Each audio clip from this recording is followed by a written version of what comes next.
Buenos días. Iniciamos una nueva clase de introducción a la matemática para continuar viendo el tema de funciones que hemos iniciado la clase pasada.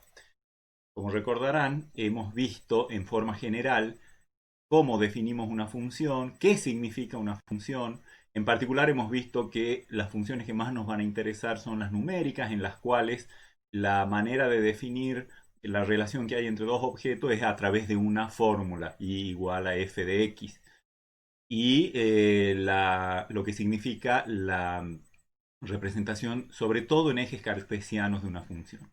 El objetivo a partir de ahora, en más de lo que queda en nuestro tratamiento de funciones, va a ser tratar de entender sobre todo la estrecha relación que hay entre la forma que tiene la expresión algebraica f de x, que es la que define a la función, y el comportamiento de la función, la gráfica de la función.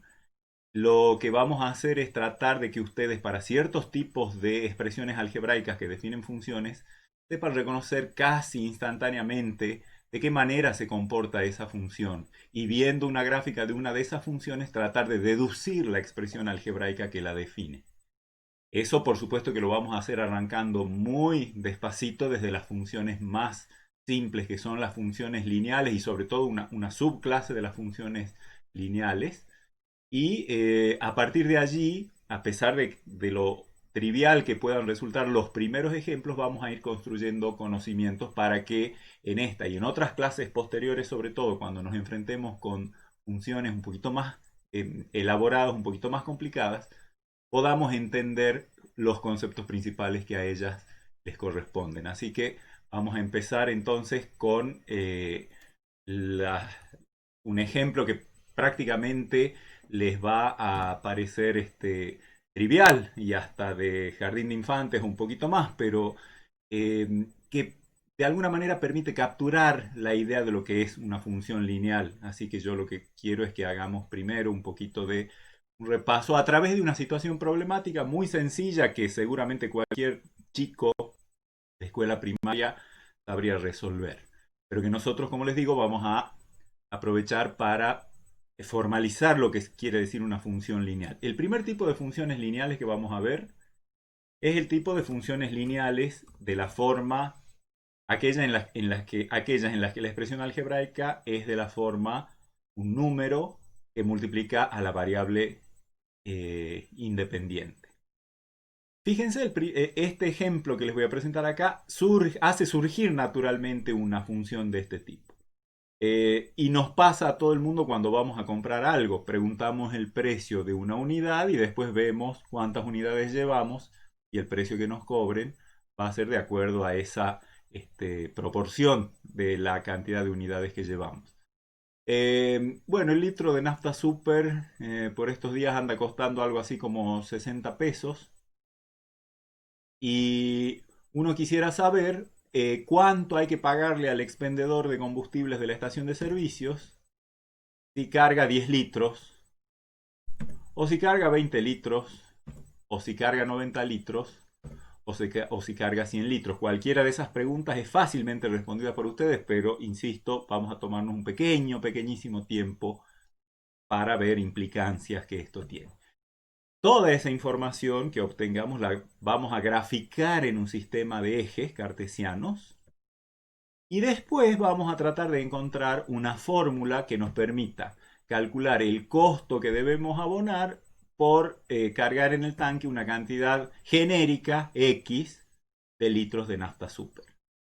Creo que el ejemplo es suficientemente simple como para que cada uno de ustedes haya ya formulado la solución a la mayoría de las cosas que allí se están preguntando, pero lo vamos a hacer de la siguiente manera.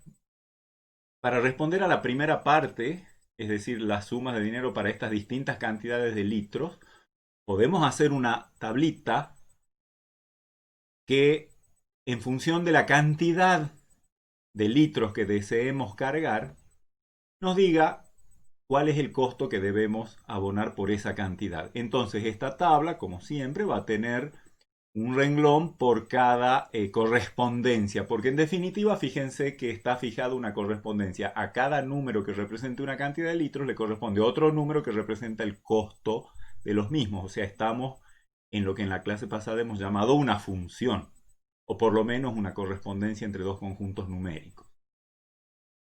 Entonces, ¿qué diremos para 10 litros? Bueno, si un litro sale 60 pesos, 10 litros es, para calcular ese costo, es la regla de 3 simple más básica que nos podemos imaginar. Ustedes recordarán que ya en la escuela primaria les hacían decir si a un litro 60 pesos, entonces 10 litros X con X igual a 60 por 10 sobre 1.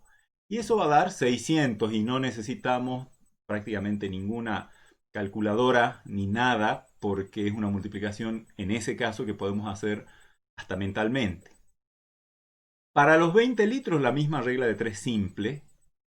O también podríamos apelar a lo siguiente, a la siguiente observación. Bueno, 20 litros es el doble de 10 litros, o sea, es como 2 veces 10 litros. Entonces, si por una vez 10 litros pago 600, que es la información que está en la pantalla ahora, por 2 veces esos 10 litros, o sea, por 20 litros, voy a pagar el doble porque hay proporcionalidad entre el costo y la cantidad. Y por lo tanto, como quiera que lo hagamos, por 20 litros cualquiera, si hace bien las cuentas, va a responder 1.200 pesos. ¿Qué diremos de 90 litros? Podríamos hacer algo parecido. 90 litros es 9 veces 10 litros, entonces si por una vez 10 litros pago 600, por 9 veces 10 litros voy a pagar 9 veces 600, o sea, 5.400. Eso sería una. O la otra sería hacer la regla de 3 simple. Si un litro cuesta 60, 90 litros X, que es 90 por 60 sobre 1, es decir, 5.400. ¿Y qué diremos de los 100 litros? Bueno, podríamos hacer cualquiera de esas cosas, pero también podríamos hacer una un poquito nueva, más o menos nueva, ya la hemos hecho hace un ratito.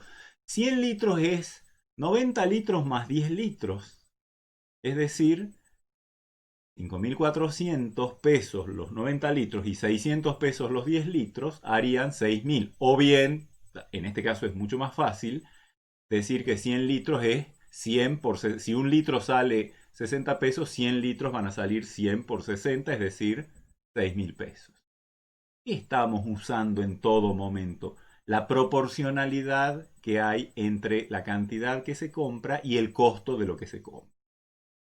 Bueno, eso es una tabla que responde a la primera parte, que es por esos 4 cantidades diferentes, ¿cuánto correspondería?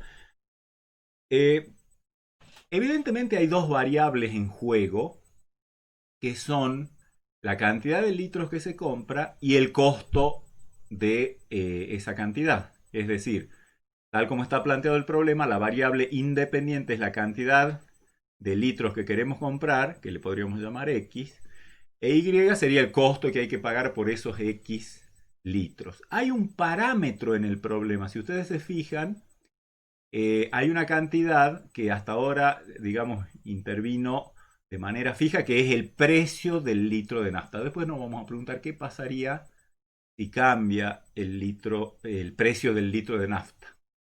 Y ustedes ya están pensando que puede que va a cambiar subiendo, pero a ver, después lo vemos. Por lo pronto, podemos decir que en este problema diríamos que variable independiente la cantidad de litros que se compra de nafta super. Variable dependiente el costo que hay que pagar y parámetro el costo de cada litro. Cuando vamos a graficar la información en un sistema de ejes cartesianos, ya tenemos experiencia en hacerlo. Sobre el eje horizontal representamos los valores de la variable independiente, la cantidad de litros. Sobre el eje vertical, las cantidades que corresponden a los números de la variable dependiente, o sea, el costo.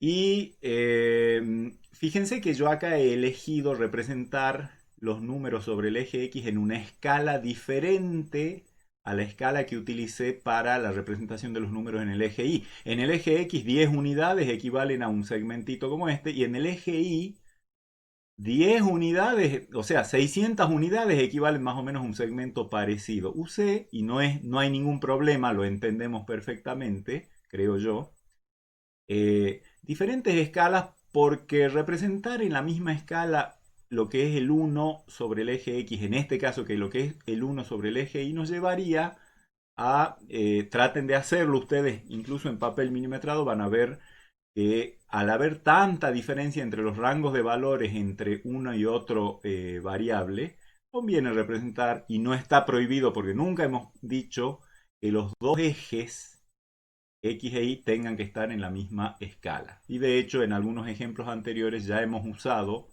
eh, distintas escalas para representar números. Y eso no nos complica para nada, porque lo que interesa es que este gráfico nos muestra que a 10 le corresponde 600, la parejita 10-600, que ya hemos visto que corresponde a la representación en ejes cartesianos del par 10-600. ¿Qué diremos, por ejemplo, de este punto que estoy señalando con el mouse? ¿Cómo encuentro sus coordenadas? La coordenada X bajo hasta interceptar al eje X en 90, o sea que este punto está representando el par ordenado 90 para X y 5400 para Y, lo que sería el tercer par ordenado. El otro par ordenado está acá, el segundo, el 20200, y el 106.000 está acá.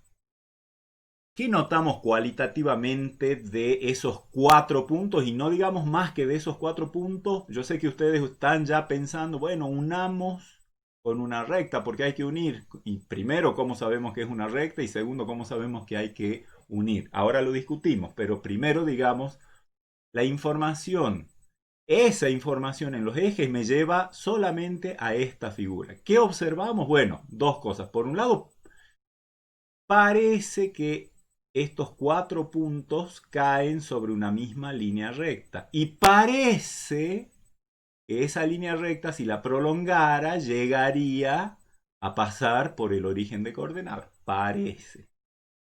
¿Cómo manejamos en matemática esos parece? ¿Cómo los transformamos en es así? O sea, en certezas.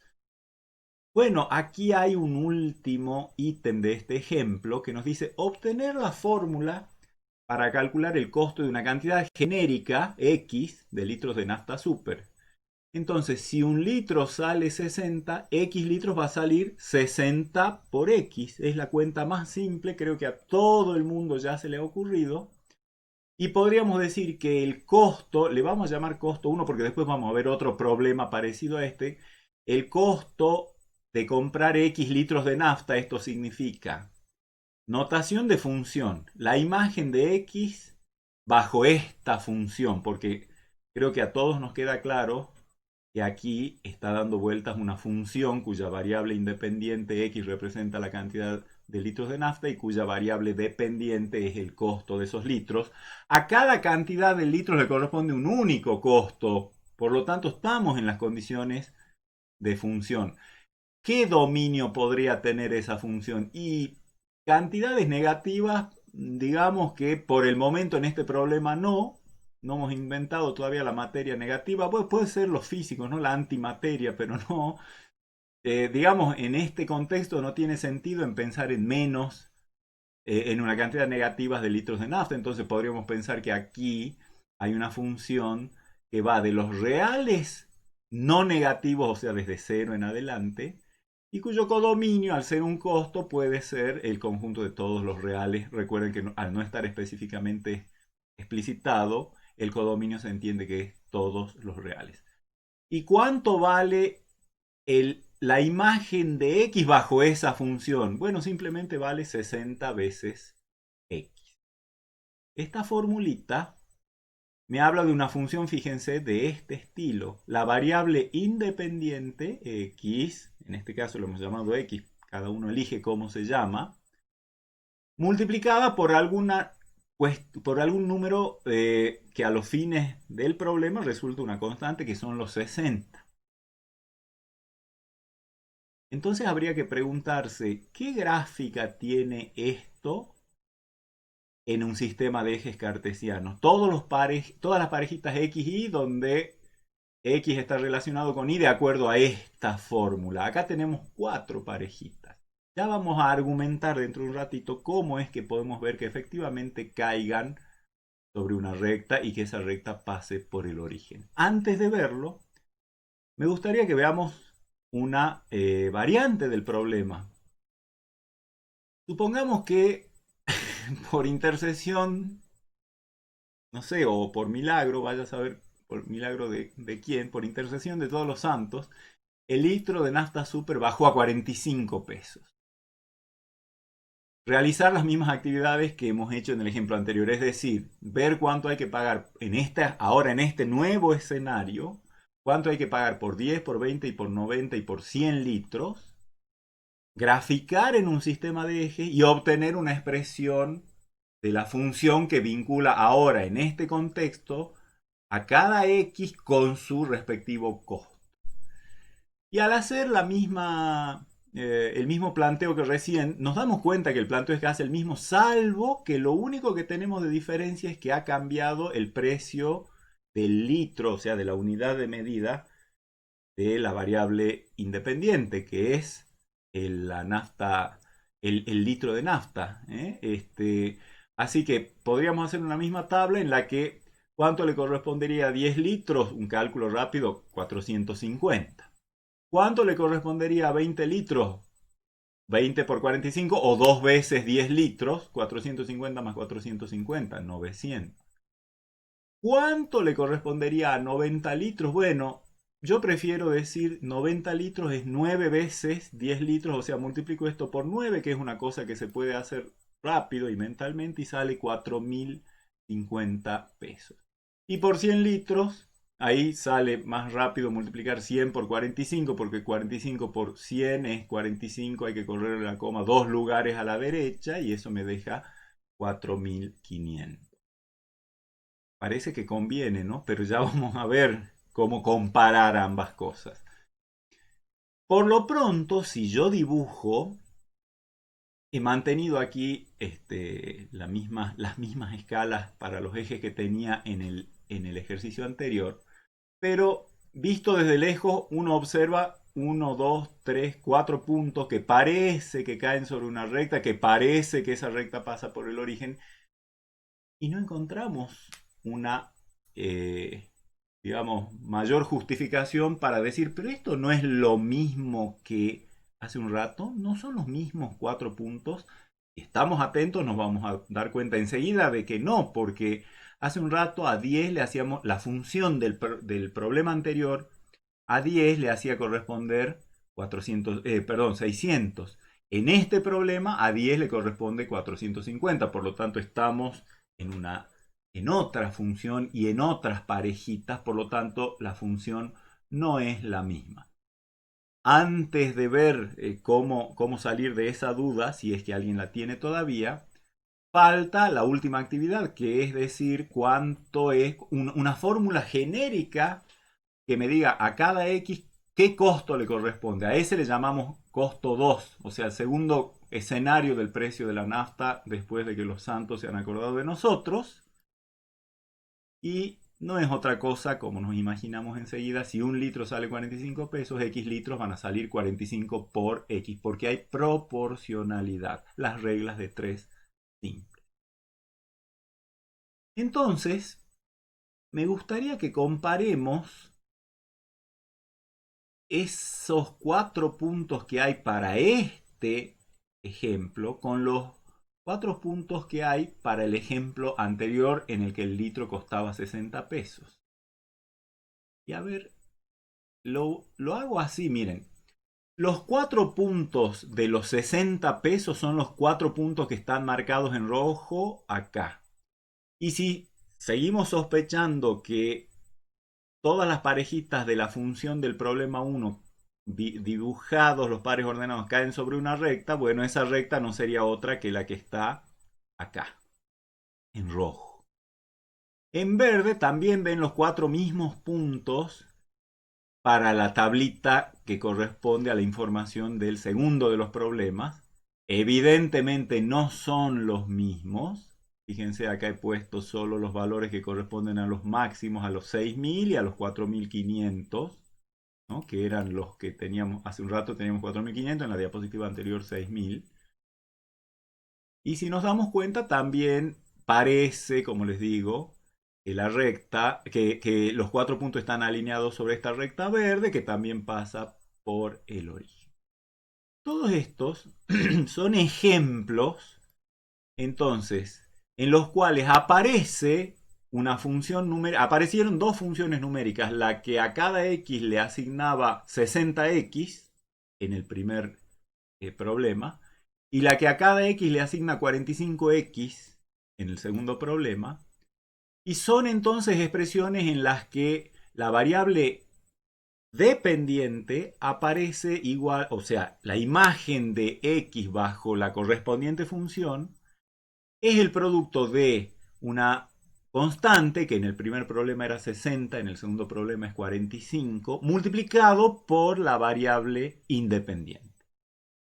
O sea que son funciones en las que la fórmula para calcular f de x es simplemente multiplicar a la variable independiente por una constante, m. O sea, donde m es un número real fijo. Claro, la recta en rojo, que es la del primer problema, todavía no, yo hablo de recta y capaz que ustedes, digamos, me creen porque esto es algo básico que seguro que han visto en varias partes, pero bueno, ya vamos a argumentar por qué se trata de recta.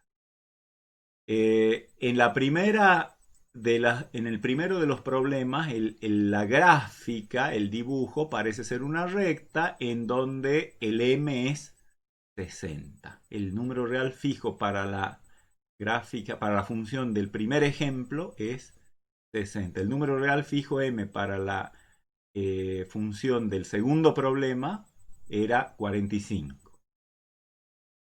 O sea, en ambos casos tenemos funciones que van, incluso a pesar de que en los problemas podemos hacer de cuenta que el dominio es el conjunto de los reales no negativos porque no tiene sentido una cantidad negativa, expresiones de este tipo se las puede utilizar para definir funciones cuyo dominio sea todos los reales. Total, yo siempre digo que si yo entiendo bien cómo trabaja una función sobre un dominio más grande, después la voy a poder entender sin problemas cuando el dominio es un subconjunto, ¿sí? Así que vamos a tratar de hacer el estudio lo más amplio que podamos.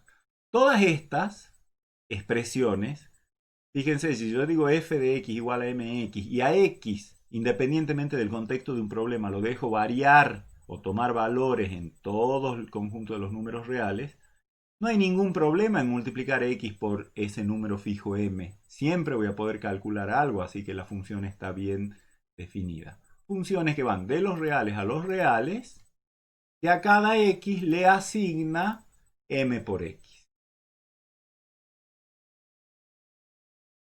Eso es, digamos, son funciones numéricas, obviamente, y son tipos de lo que llamamos funciones lineales. No las más generales, porque después vamos a ver cuáles son las funciones lineales más generales, sino estas son tipos especiales de funciones lineales, pero que nos van a permitir desarrollar un grado de comprensión y conocimiento que después saltar de ahí a las funciones lineales más generales que les voy a presentar después, no va a representar ningún inconveniente.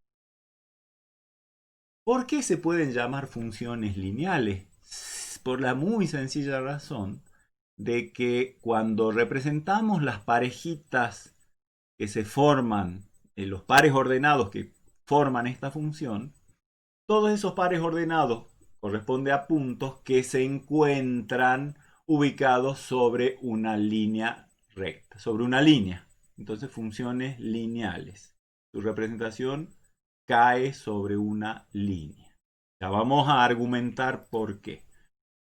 Y en el caso de f de x igual a algún número por x, o sea, estas que están dichas acá, la gráfica, fíjense, si a x le doy el valor 0, ¿quién le corresponde? M por 0, y nosotros sabemos que m por 0 es siempre 0, entonces a 0 le corresponde el 0, y eso quiere decir que todas las gráficas de estas funciones, independientemente de cuál sea el valor de m, van a pasar por el origen de coordenadas, o sea, el 0, 0.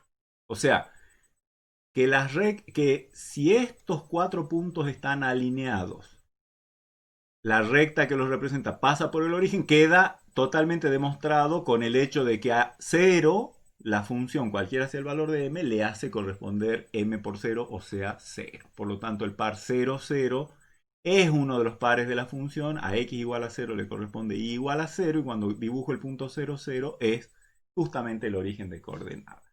¿Sí? Ahora nos queda argumentar cómo nos podríamos dar cuenta de que efectivamente la gráfica de, digamos, los 4 puntos, y 4 porque he decidido hacer 4, si hubiera hecho 8 capaz que también me daba cuenta de lo mismo. ¿Por qué caen todos los puntos sobre una línea recta? Nos falta argumentar. Hay una cuestión de proporcionalidad que es hasta geométrica.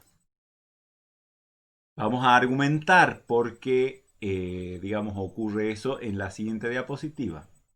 Antes de eso, vamos a decir que el numerito m que aparece en la definición de la función, en la expresión algebraica que define a f de x igual a m por x. El numerito m, x está representando a un número real que es la variable, la variable independiente, pero m se supone que es un numerito que para un problema dado está fijo y por lo tanto el número m representa algo. ¿Qué puede representar?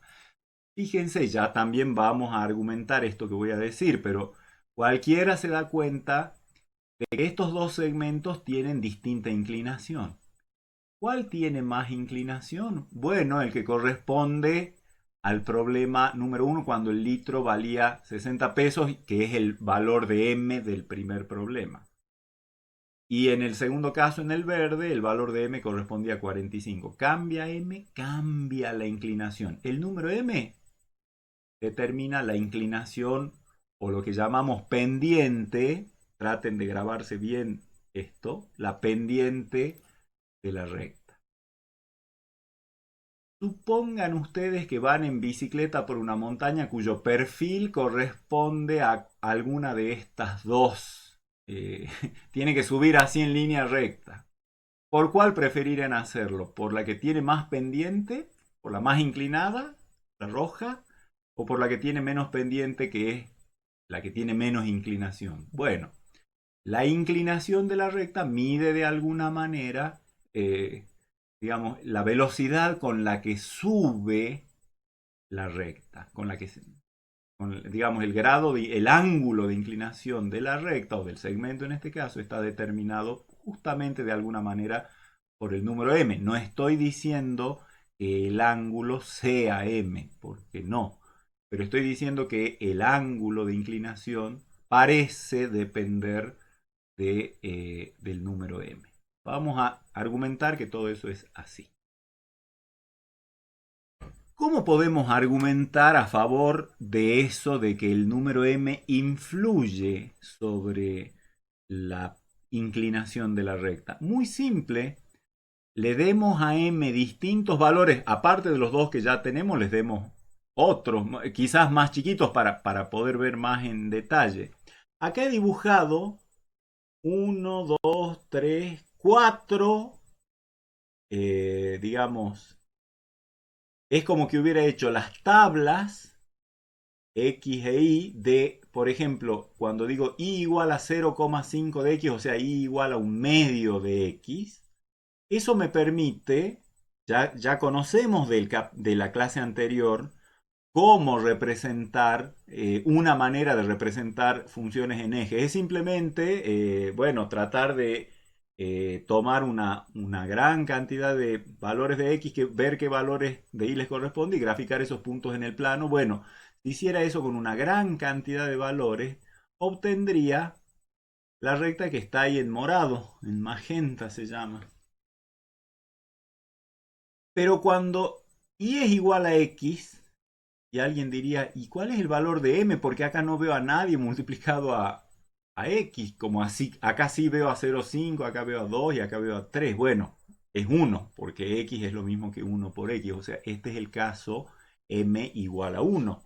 Y me doy cuenta de que si dibujo todos los pares x, y que cumplen esto van a tener su coordenada y igual a su coordenada x. O sea, cada punto sobre la recta verde miro el correspondiente x y miro el correspondiente y son dos números iguales, porque eso es lo que dice la definición. Para un mismo X, por ejemplo este que estoy marcando con el mouse acá, la recta moradita asigna un Y que es más petizo que el Y que le corresponde al mismo X en la recta verde. Eso me dice que la recta verde está más inclinada, por supuesto, se lo ve gráficamente. La recta 2X también está inclinada y más inclinada que la recta igual a X. Pero les dejo este desafío. ¿Qué ángulo forma con el eje X, este que estoy marcando con el mouse acá, la recta verde? Bueno, si hemos dicho que tiene,